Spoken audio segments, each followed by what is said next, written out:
Hello दोस्तों, welcome to endeavour immigration YouTube channel. This is Gaurav. जैसे कि बहुत सारे लोगों की last year Australia visitor visa की रिफ्यूज़ल आई थी वर्ल्ड कप में, जहाँ उन्होंने किसी और इवेंट पे क्रिसमस पे अप्लाई किया था, तो काफ़ी रिफ्यूज़ल्स आई थी और स्टिल जो है उनकी रिफ्यूज़ल्स आ रही हैं। तो अभी भी बहुत सारे जो लोग हैं रिफ्यूज़ल्स ले रहे हैं ऑस्ट्रेलिया विजिटर वीज़ा की, वो अपने डिफरेंट इवेंट्स पे या ओकेशंस पे वीज़ा अप्लाई कर रहे हैं, लेकिन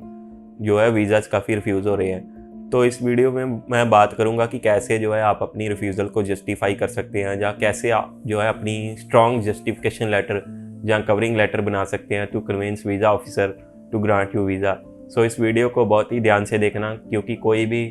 जो एजेंट है आपको इतनी बारीकी में ये जानकारी नहीं देगा और जो है ये चीज़ें आपको डिस्क्लोज नहीं करेगा। सो वीडियो को शुरू करें इससे पहले अगर आपने हमारे चैनल को सब्सक्राइब नहीं किया तो प्लीज़ डू सो। इसके अलावा अगर आप अपना ऑस्ट्रेलिया, कनाडा, न्यूजीलैंड का किसी भी कंट्री का विजिटर वीज़ा अप्लाई करना चाहते हैं, या आप ऑस्ट्रेलिया, कनाडा का स्टडी वीज़ा अप्लाई करना चाहते हैं, तो आप हमें दिए गए नंबर पे वर्किंग आवर्स में कॉन्टैक्ट कर सकते हैं, जहाँ आप हमें जो है अपनी प्रोफाइल व्हाट्सएप भी कर सकते हैं। बिकॉज कई बार क्या होता है कि कॉल्स की वॉल्यूम बहुत ज़्यादा हो जाती है, हम कई बार कॉल्स पिक नहीं कर पाते, तो आप जो है हमें व्हाट्सएप पे मैसेज कर सकते हैं, जो अपनी प्रोफाइल भेज सकते हैं। तो आइए इस वीडियो को शुरू करते हैं।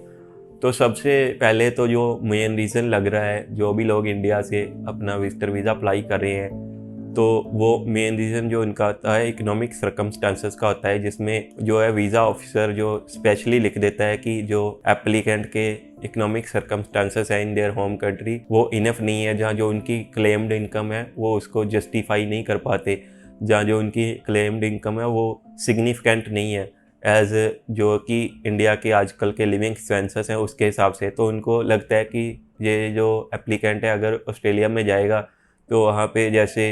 जो पे रेट्स ज़्यादा हैं तो ये बंदा जो है वापस नहीं आएगा, तो वो सभी को जो ज़्यादा है इकोनॉमिक सर्कमस्टांसेस का लगा देते हैं या क्लेम्ड इनकम का लगा देते हैं कि वो इनफ नहीं है। तो इसमें स्पेशली मैं उन लोगों के लिए भी बात करना चाहता हूँ कि जो लोग बोलते हैं कि हाँ हमारे पास स्पॉन्सरशिप है, मेरा भाई है, मेरी बहन है, वहाँ पे ब्रदर सिस्टर है, हमारे सिबलिंग्स हैं, वो हमें स्पॉन्सरशिप लेटर दे रहे हैं या वो हमें इन्विटेशन लेटर दे रहे हैं। तो गाइस सबसे पहले तो ये बात है कि वो अगर आपके भाई बहन पीआर हैं तो उनकी जो स्पॉन्सरशिप है या उनकी इनविटेशन लेटर पे जो है आपको सिर्फ जो है वो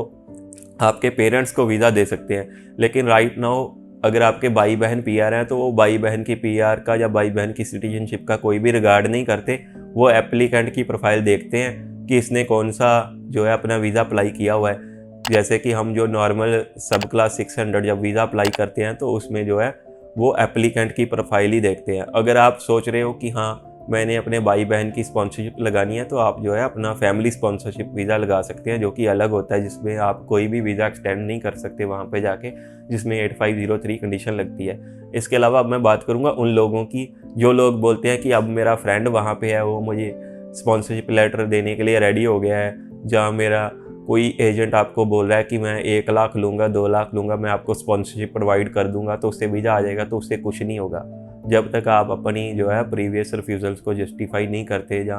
आप अपनी क्लेम्ड इनकम को या अपनी एम्प्लॉयमेंट को जस्टिफाई नहीं कर पाते। तो अगर वो भाई बहन को ही वीज़ा नहीं दे रहे स्पॉन्सरशिप पे, तो वो फ्रेंड सर्कल या अदर रिलेटिव्स को कैसे वीज़ा देंगे, इस बात को समझने की ज़रूरत है। तो आइए अब बात करते हैं कि कौन कौन से जो है आप स्टेप्स ले सकते हो या अपनी जो है कवर लेटर कैसे लिख सकते हो केस ऑफिसर को कन्विंस करने के लिए। तो सबसे पहले तो आ जाती है एम्प्लॉयमेंट टाइज। आपको अपनी कवर लेटर या जस्टिफिकेशन लेटर में अपनी एम्प्लॉयमेंट टाइज के बारे में बताना होता है कि आपके पास जो है काफ़ी स्ट्रॉन्ग एम्प्लॉयमेंट टाइज है। उसमें आप बता सकते हो कि आप कितने साल से किस कंपनी के साथ जॉब कर रहे हो, या कितने साल से सेल्फ एम्प्लॉयड हो, तो आपका जो बिजनेस है वो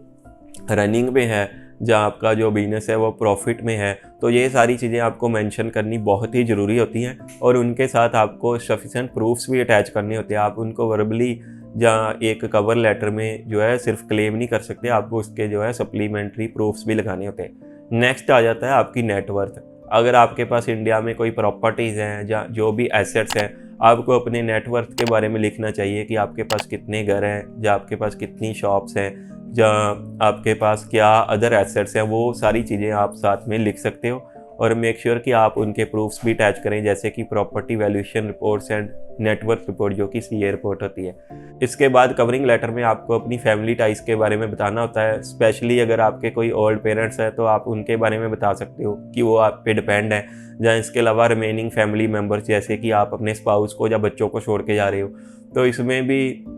मैं बोलूँगा कि अगर आप अपना वीज़ा अप्लाई करना चाहते हैं तो आप अपनी सारी फैमिली के साथ कभी भी मत अप्लाई करें कि आप अपनी वाइफ और अपने बच्चे के साथ अप्लाई कर रहे हैं या आप अपने हस्बैंड या बच्चे के साथ अप्लाई कर रहे हैं। उससे क्या होता है कि एक फैमिली मेम्बर की अगर अच्छी प्रोफाइल है तो दूसरे की अच्छी नहीं है, तो हो सकता है वीज़ा ऑफिसर तीनों का ही वीज़ा रिफ्यूज़ कर देगा, बच्चे का भी या दोनों हस्बैंड वाइफ का भी, या एक का वीज़ा ग्रांट करके दो का वीज़ा रिफ्यूज़ कर देगा। और या फिर क्या होता है कि तीनों का वीज़ा रिफ्यूज़ होने की वजह से